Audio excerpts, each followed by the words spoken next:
Kung iyong titingnan, aakalain mong ito ay mga makukulay na bulaklak.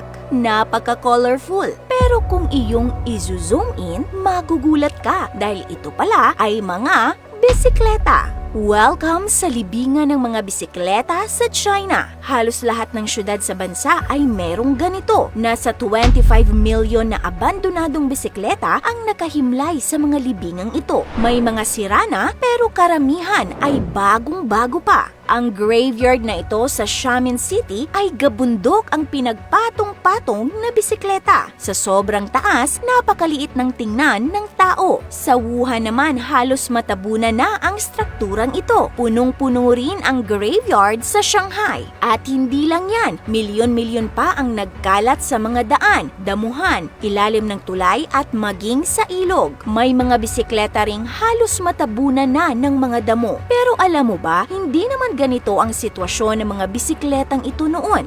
Ginagamit sila ng mga Chinese araw-araw. Layunin sana ng China na sa pamamagitan nito ay mabawasan ang vehicle emission at fuel consumption ng bansa. Pero ngayon, ang mga bisikletang ito ay itinuturing na bilang isang malaking disaster. Ano ba ang nangyari? Bakit milyon-milyong bisikleta ang nagkalat at inabandona sa China?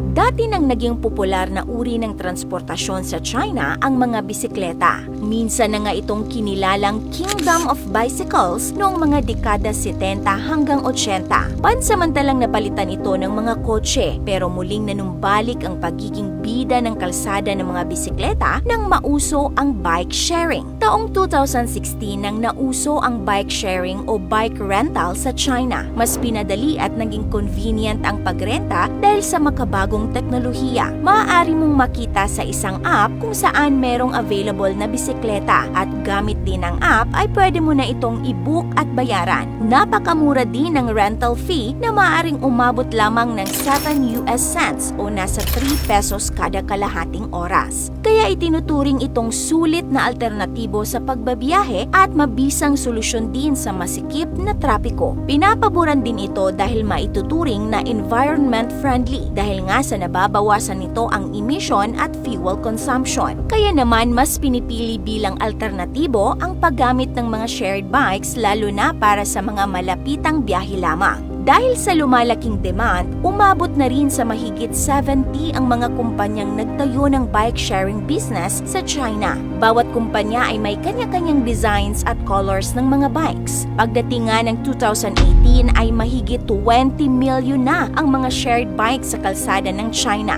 Maging sa ibang bansa ay nauso rin ang bike sharing kung saan nagtagumpay ito gaya ng Taiwan at New York. Pero sa China, ang bike sharing sa halip na maging successful ay naging isa pang disaster. Paano ba naman kasi nabawasan nga ang emission at fuel consumption nila pero gabundok naman ang inabandonang bisikleta? Dahil sa dami ng mga kumpanya ng bike sharing at kawalan ng regulasyon sa pagpapatakbo nito, nagkaroon ng oversupply ng bisikleta sa lansangan. Dahil rin sa pagdami ng kompetisyon, maraming kumpanya ang nabankrupt at nagsara, kaya ang kanilang mga bisikleta ay inabandona na lamang at nag-iwan ng malaking problema sa gobyerno para linisin ito. Umabot rin sa punto na ang mga nagre-rent ng mga bisikleta ay wala na ring respeto at pangangalaga sa paggamit nito. Ang mga bike ay nava-vandalize, ninanakaw o ang iba ay basta na lamang iniiwan kung saan-saan. Yung iba ay iniiwan sa kalsada, halamanan o ilalim ng tulay.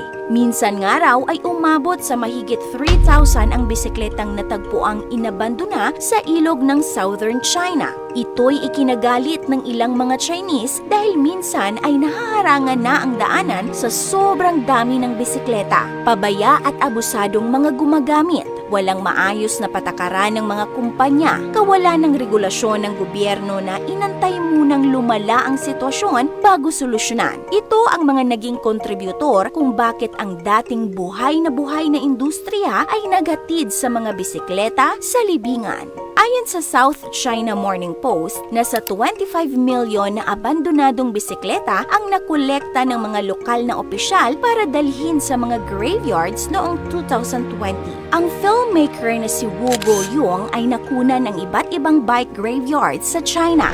Nasa mahigit 50 bike graveyards ang kanyang nabisita at ito ang ilan sa kanila: Shanghai, Beijing, Guangzhou, Shenzhen, Xiamen. Talaga namang nakapanghihinayang makita ang milyon-milyong bisikleta na nakatambak lamang. Pero bakit nga ba hindi na lamang ito i-recycle o kaya ay ibigay sa mga nangangailangan?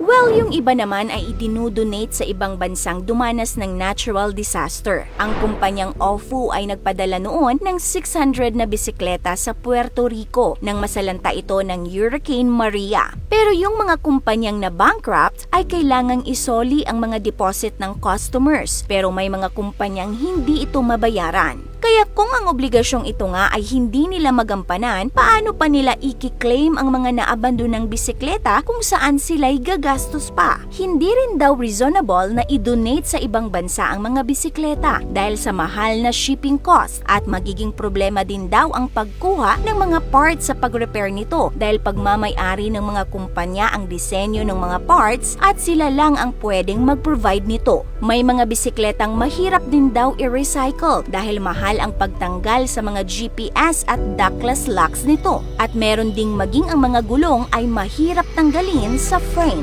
Maganda sana ang layunin ng pagpapatupad ng bike sharing scheme. Pero dahil sa kawalan ng regulasyon at kapabayaan, ngayon ay nakadagdag pa ito sa basura na kailangang solusyonan ng China. Nagustuhan niyo po ba ang content natin ngayon? Kung oo, ay mag-comment po kayo ng yes. This is your Ate O from Our Republic. Hanggang sa muli and stay awesome!